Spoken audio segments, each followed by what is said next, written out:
Wind howled through the jagged Colorado pines like a dying animal the night Abram lied to the law. He looked at the trembling, heavy-set woman hiding behind his iron stove, a fugitive with a bounty on her head, and told the sheriff the deadliest words a lonely mountain man could utter. "She's my wife." Winter did not arrive in the San Juan Mountains. It violently descended.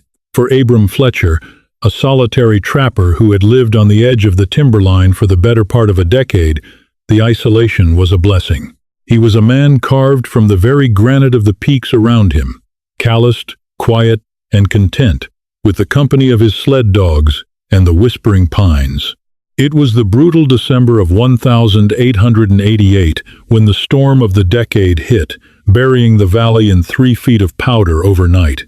Abram had ventured out on snowshoes to check his nearest snare lines, knowing the wolves would be hungry and bold. The temperature had plummeted to a terrifying degree, freezing the moisture in his breath to his thick beard. 2 miles from his cabin, near the frozen banks of Willow Creek, his lead dog barked frantically, pulling at the harness. Abram squinted through the blinding whiteout and saw a strange, unnatural mound of snow piled at the base of a massive Douglas fir.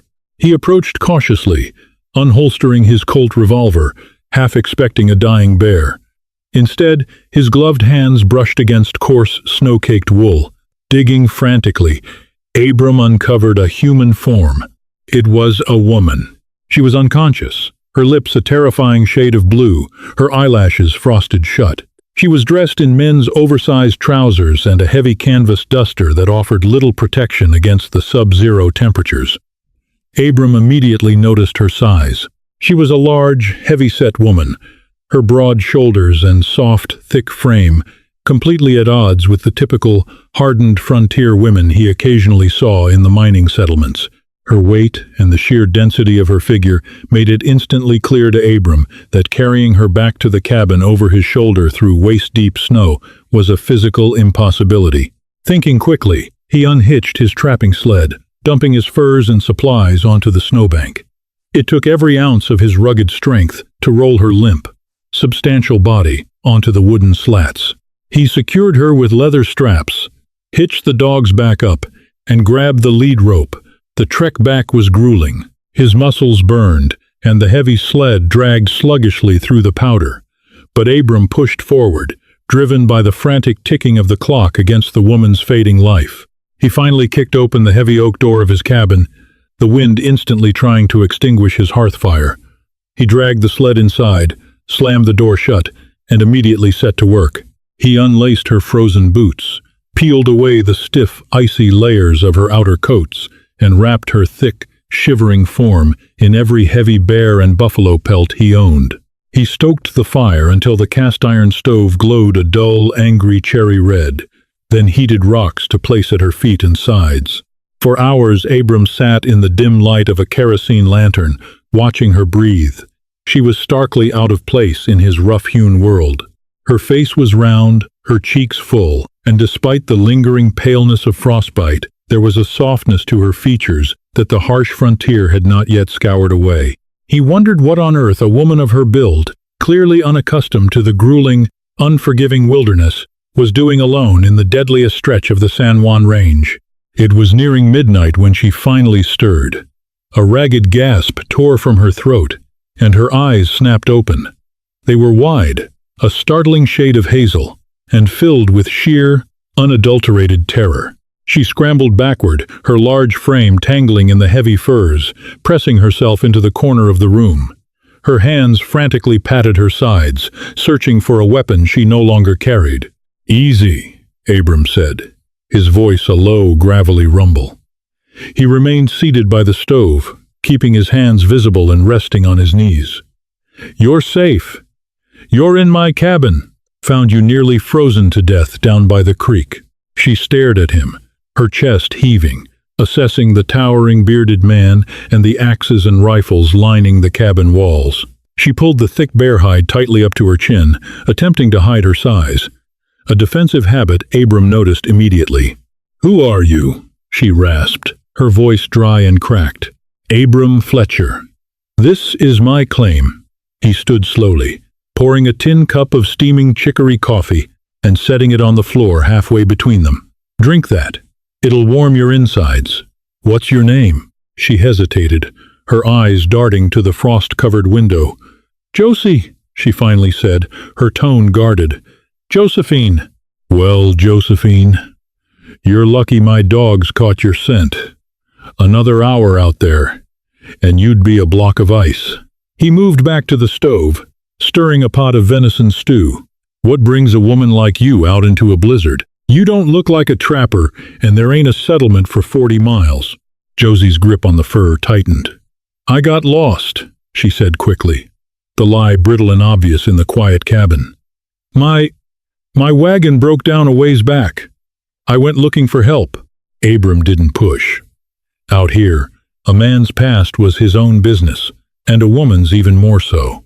He ladled a generous portion of the stew into a wooden bowl and offered it to her. She looked at the food, her stomach giving a loud, betraying rumble.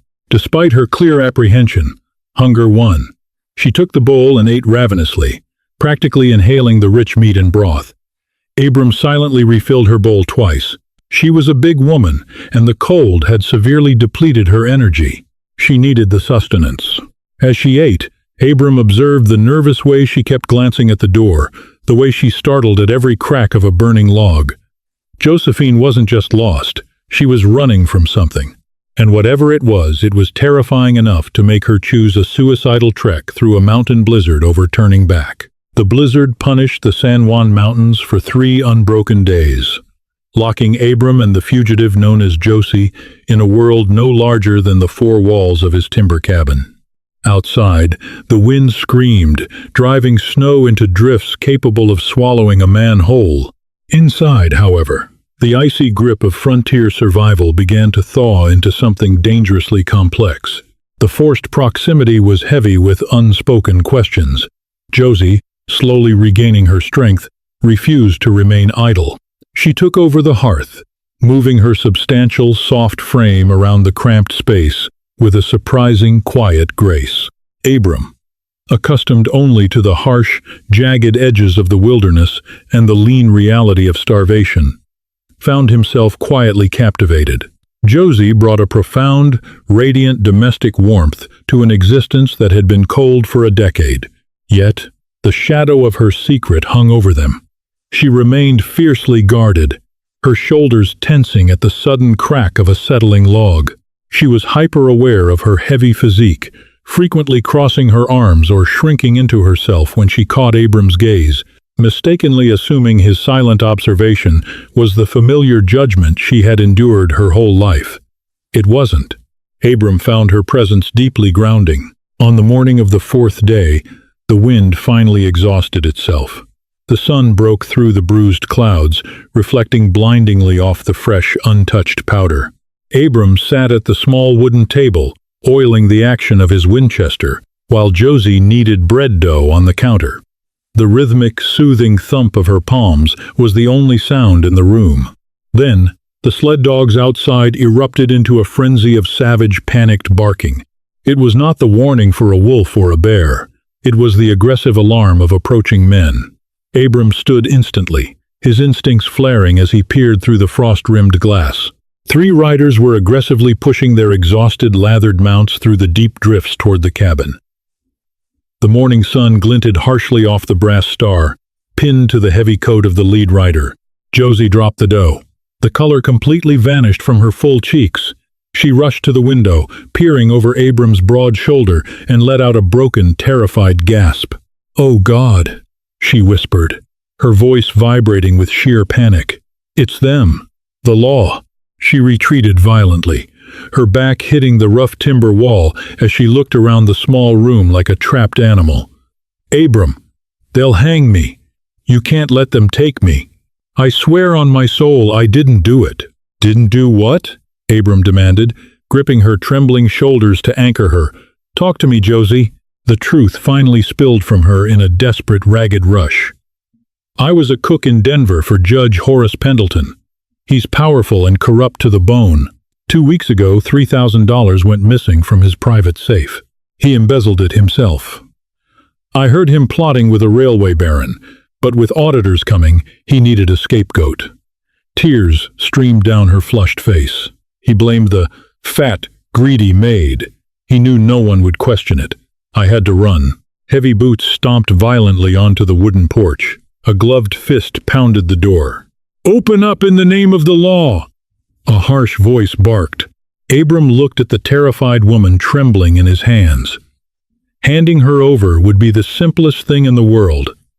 It would preserve the quiet, solitary life he had built. But looking at her tear-streaked face, and knowing the cruel, swift injustice waiting for her in a Denver courtroom, something fundamental and immovable shifted within the mountain man. "Get behind me," Abram ordered in a low, steady whisper. "Dry your eyes, now." He unlatched the heavy iron bolt and pulled the door open, using his massive frame to block the threshold entirely. Standing on his porch was Clifford Murray, a notorious U.S. deputy marshal whose reputation for ruthless tracking was matched only by his arrogance. "Fletcher," Murray sneered, his breath pluming in the freezing air. "Surprised you ain't frozen solid." "I manage," Abram replied coldly, his face an unreadable mask. "What brings a posse up my mountain in 3 feet of powder?" Murray's eyes darted past Abram, locking onto Josie, who stood rigidly by the iron stove. A predatory, triumphant grin spread across the lawman's face. "Looks like my lucky day," Murray said, his hand resting casually on his holstered revolver. "Tracking a fugitive from Denver. Stole $3,000 from Judge Pendleton." He pulled a crumpled wanted poster from his pocket. Description says she's a large woman. Extremely heavy set. Goes by Josephine. "Looking at the lady in your kitchen, Fletcher, I'd say I just found my bounty." Murray took a confident step forward, preparing to shove his way inside. Abram didn't yield an inch. He shifted his weight, his imposing presence dominating the doorway. "You're mistaken, deputy." Murray paused, his eyes narrowing to dangerous slits. "Don't play games. Harboring a federal fugitive means the rope for you, too." "I ain't harboring a soul," Abram said, his voice dropping to a gravelly, lethal calm. He reached back without looking, his calloused hand finding Josie's trembling arm. He pulled her gently, but firmly to his side. "This woman ain't no thief from Denver. She's my wife." The absolute silence that followed was deafening. Josie stiffened violently against him, her breath hitching, but she fought every instinct to pull away. Murray let out a harsh, mocking laugh. "Your wife? The hermit of the San Juans got hitched? Bullshit." Sent for her from a St. Louis catalog, Abram lied smoothly, projecting absolute, unshakable conviction. "Married by a circuit preacher down in Oakhaven a month back. Her name is Mary." To sell the deception, Abram wrapped his heavy arms securely around Josie's thick waist, pulling her flush against his side. He looked down at her, forcing a protective warmth into his eyes. "Ain't that right, darlin'?" Josie swallowed the lump of terror in her throat. She looked at Murray's cruel eyes, then up at Abram's steady, shielding gaze. "Yes," she managed to say, her voice remarkably steady. "We've been married a month." Murray scrutinized the unlikely pair, the scarred, hardened trapper and the soft, heavy-set woman. It was a jarring contrast, but the harsh frontier was built on desperate, practical arrangements. His confidence wavered slightly, knowing that dragging a man's legal wife out into the snow without concrete proof could cost him his badge, or his life. Murray spat tobacco juice into the pristine snow. "All right, Fletcher, maybe, but I ain't convinced. We're heading to the Pine Ridge camp to resupply. Soon as the thaw comes, I'll be checking those marriage records in Oakhaven." "I find out you're lying." "You know where my claim is," Abram interrupted, slamming the heavy oak door in the marshal's face and driving the iron bolt home. He stood perfectly still, listening to the muffled curses outside and the crunch of horses finally turning away.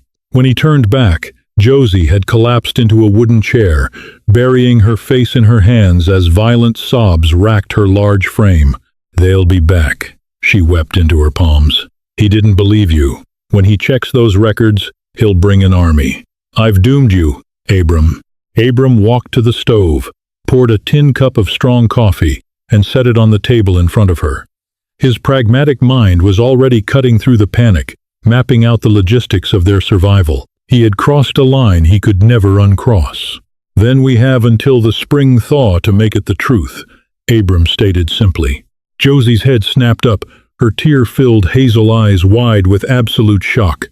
"What?" "He's going to check the records," Abram explained, his tone even and resolved. "So, we give him records to find. Soon as the pass clears enough for the sled, we ride down to Oakhaven, find a preacher, and get married." Josie stared at him, bewildered. "You would marry me? A stranger? A fat runaway maid with a bounty on her head? Why would you do that?" Abram looked at her, really looked at her. He saw the sheer resilience it took to survive that blizzard, and he felt the profound warmth she had breathed into his dead world in just 4 days. "Because out here, Josie, a promise is the only thing standing between us and the wolves," Abram said softly. "I told the law you were mine to protect, and I intend to keep my word." The winter of 1889 dragged on, a seemingly endless expanse of howling winds and claustrophobic snowfall.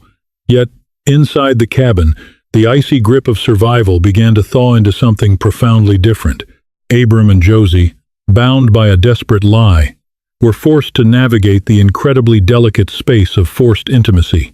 They were strangers, thrust into the roles of husband and wife, living in a space no larger than a standard stable stall. Josie was acutely aware of her size in the small cabin. She constantly tried to make herself smaller, apologizing when her broad hips bumped against the small dining table, or when her heavy footsteps made the floorboards creak in the dead of night. She had spent years serving the wealthy elite of Denver, conditioned to be invisible, mocked for her weight behind closed doors by men like Judge Pendleton. Abram, however, possessed none of that cruel high society refinement. One evening, after Josie had burned her hand on the stove and tearfully apologized for being clumsy and too large for her own good, Abram finally broke his silence on the matter. He took her burned hand, applying a soothing salve made of pine pitch and bear fat. He looked up at her, his dark eyes intense. "Josie, out here, skin and bones freeze. The mountains don't care about the corset-wearing ladies in Denver. They die in the first snow. Your size, your strength. It kept you alive in a storm that would have buried any other woman. Stop apologizing for the very thing that saved your life." It was the first time in Josie's life that a man had spoken of her body not as a flaw, but as a virtue of survival. A deep flush of warmth spread across her full cheeks. From that night on, a subtle shift occurred. The defensive posture she carried began to melt away. She started singing quietly while she cooked. She mended his torn furs with meticulous care, and at night, as they sat by the fire, Abram whittling, Josie reading from an old, battered Bible, the silence between them wasn't tense, but comfortable. When February finally broke, and the worst of the deep freezes passed, Abram kept his promise. He hitched the sled, and they made the treacherous journey down the mountain pass to the rough-and-tumble mining camp of Oakhaven. They went straight to the county clerk, a half-blind man named Jeremiah Doc Higgins, who also served as the town's justice of the peace. Higgins barely looked up from his ledger. "Names? Abram Fletcher." "And Josephine Miller," Abram said steadily. Higgins jotted it down. "Witnesses?" Abram pulled $2 silver from his pocket and slid them across the counter. "You and the good Lord, Doc." Within 10 minutes, the paperwork was signed, sealed, and filed in the county records. The marriage was a cold, transactional affair in a dusty office, born out of sheer terror of the hangman's noose. But as they stepped back out into the biting cold, Abram offered Josie his arm. She took it, her heavy, gloved hand resting securely in the crook of his elbow. They were legally bound now. If Murray returned, the lie was legally the truth. But as the weeks bled into the spring thaw, the lines between the lie and the reality began to blur. They learned the rhythms of each other's souls. Abram learned that Josie's favorite color was the deep blue of the evening sky, and that she had dreams of opening a bakery. Josie learned that Abram had lost his younger brother to an avalanche years ago, the tragedy driving him into the isolation of the peaks. One night in late April, As the ice on Willow Creek finally cracked, signaling the impending spring, they lay in the dark cabin. Josie had insisted on taking the floor for months, but the damp cold had aggravated her joints. That night, Abram had simply picked up her heavy blankets and placed them on the large bed, pointing silently for her to get in. They lay back to back, a foot of space between them. The fire popped. "Abram?" Josie whispered into the dark. "Yeah, Josie, when the snow melts entirely, and the passes are clear for wagons. Do you want me to leave? Now that I'm legally covered, I could go west, to California. They wouldn't look for me there." Abram was quiet for a long time. The thought of the cabin returning to its silent, empty state, without the smell of baking bread, without her gentle humming, without the grounding presence of the woman who had brought his dead world back to life, tied a cold knot in his chest. He rolled over in the dark, closing the physical distance between them. He reached out, his rough hand finding her soft, full waist, and pulled her gently against his chest. "I told Murray you were mine to protect," Abram murmured into her hair. "I never said anything about letting you go." Josie let out a shaky breath, intertwining her fingers with his. The lie had died, leaving only the truth in its wake. May brought a violent explosion of color to the San Juans. Wildflowers erupted through the retreating snow, and the valley swelled with life. But the melting snow also meant the trails were open. And Clifford Murray had not forgotten. They were out by the woodpile when the riders appeared. This time, there were 5 of them. Josie dropped the firewood she was carrying, her heart hammering against her ribs. Abram instantly stepped in front of her, his hand naturally dropping to the handle of his Colt. Murray rode up, his horse kicking up mud. He looked smug, flanked by hardened bounty hunters rather than town deputies. "Fletcher," Murray greeted, though his eyes were fixed entirely on Josie. "See, you both survived the winter." "We did," Abram said, his voice a low warning bell. "State your business and move off my land, Murray." "Oh, my business is right behind you," Murray sneered. He pulled out a folded piece of paper. "I went down to Oakhaven, Fletcher. Checked the records just like I said. Sure enough, you got married in February. A Josephine Miller. So you see you have no business here," Abram said, standing tall. "She's my wife."